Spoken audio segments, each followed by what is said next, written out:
రాజులకు రాజు ప్రభులో ప్రభు అయిన యేసుక్రీస్తు నామమున మీకు శుభములు. ఈరోజు దేవుడు మనకు అనుగ్రహించిన వాక్య ధ్యానము ప్రవక్త అయిన ఇర్మియా గ్రంథము 20వ అధ్యాయము 11వ వచనం. అయితే పరాక్రమం గల శూరుని వలె యెహోవా నాకు తోడై ఉన్నాడు. నన్ను హింసించువారు నన్ను గెలువక తొట్టిల్లుదురు. వారు యుక్తిగా జరుపుకొనక బహుగా సిగ్గుపడుదురు. వారెన్నడను మరోబడని నిత్యావమానం పొందుదురు. ప్రియులారా, ఈ వాక్య ధ్యానమును మనం పరిశీలించినప్పుడు పరాక్రమం గల శూరుని వలె యెహోవా మనకు తోడై ఉన్నాడు. ప్రవక్త చెప్తున్నాడు. ఎందుకంటే మనము చెప్పేటువంటి దేవుని యొక్క మాటలను బట్టి, ఆ సత్యములను బట్టి అనేకులు మనకు విరోధముగా గుంపు కొడతారు, మనల్ని నాశనం చేయాలని చూస్తారు.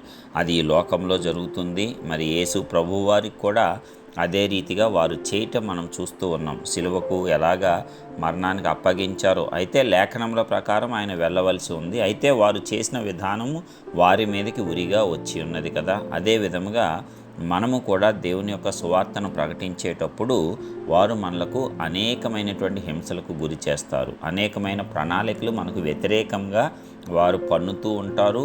ఆ రీతిగా మనలను ఇబ్బంది పెట్టాలని చూస్తూనే ఉంటారు. అయితే దేవుడు మనకు తోడుగా ఉన్నాడు. ఎలాగంట?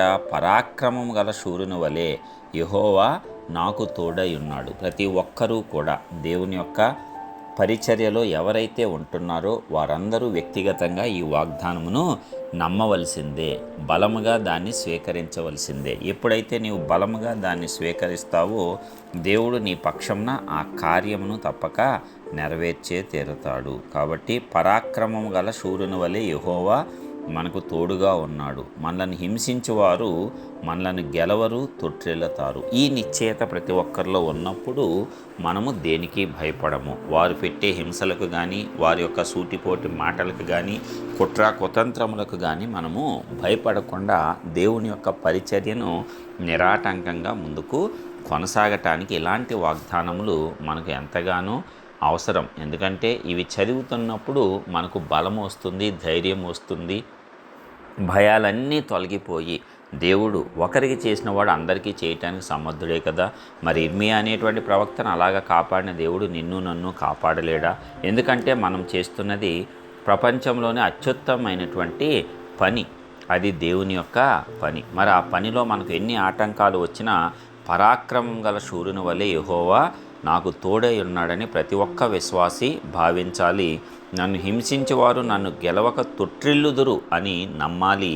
వారు యుక్తిగా జరుపుకొనరు గనక బహుగా సిగ్గుపడుదురు అని విశ్వసించాలి.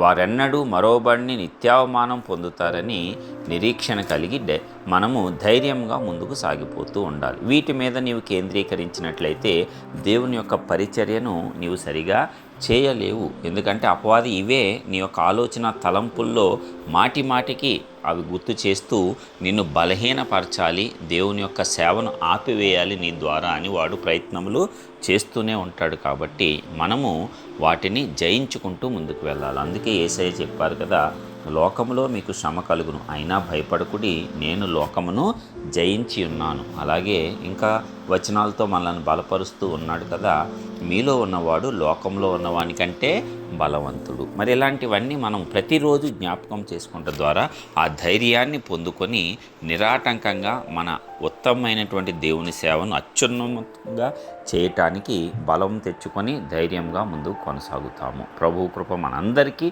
తోడుగా ఉండి వాగ్దానం మనలో నిశ్చయంగా నెరవేరునుగాక. ప్రార్థిద్దాం. సర్వశక్తిమంతుడా, సర్వాధికారి అయిన ప్రియ పరలోకపు తండ్రి, మీ ఘనమైన శ్రేష్టమైన నామానికి వందనాలు చెల్లిస్తున్నాం. ఇప్పటివరకు అత్యద్భుతంగా కాపాడి ఉన్నారు. ఇదిగో ప్రతిరోజు మాతో మాట్లాడేటువంటి దేవుడవు నీవు నాయన. మరి ఒక నూతన దినమును సజీవుల లెక్కలో మమ్మల్ని ఉంచి మరి ఒకసారి నీ యొక్క వాక్కును మేము ధ్యానించుకోవటానికి కృపనిచ్చినందుకు వందనాలు. అవును తండ్రి, ఇదిగో మరి ఈ లోకంలో నీ యొక్క పరిచర్య చేసే ప్రతి ఒక్కరికి మరి అపవాది ద్వారా ఆ యొక్క మనుషుల ప్రేరేపితమైన హింసలు, లోక సంబంధమైనటువంటి శ్రమలు తప్పకుండా మరి వస్తాయి. అయితే మరి నీ వాటన్నిటిలో పరాక్రమం గల బలాఢ్యుడిగా మాకు తోడునేడుగా ఉండి మమ్మల్ని నడిపించి మమ్మల్ని ఎవరైతే హింసించాలని చూస్తున్నారో వారిని అవమానమునకును సిగ్గునకును అప్పగించి వారు చేసే ఏ ప్రయత్నము కూడా మా మీద ఫలించకుండా వారు తొట్టిల్లేటట్టు చేస్తానని మీరు ఇచ్చిన వాగ్దానం బట్టి వందనాలు చెల్లిస్తూ దీన్ని మా అందరి జీవితంలో నెరవేర్చి మీ నామాన్ని మా అందరి ద్వారా ఘనపరుచుకోవలసిందిగా మహిమ ఘనత ప్రభావములు మీకే ఆరోపిస్తూ నిరాటంకంగా నీ సేవ చేయటానికి శక్తి సామర్థ్యాలను మా అందరికీ కూడా మీరు అనుగ్రహించి ప్రతి ఒక్కరిలోనూ ఎవరైతే నాయనా మరి నీ యొక్క సేవను చేయాలనే ఆశ కలిగి ముందుకు వెళ్తున్నారో వారందరిలో ఈ వాగ్దానంను తప్పక నెరవేర్చి లోకమును జయించిన విజయం మన విశ్వాసమే అన్న రీతిలో కాపాడవలసిందిగా యేసు పరిశుద్ధ నామమున ప్రార్థించి విశ్వాసంతో పొందుచున్నాం పరలోకపు తండ్రి. ఆమేన్.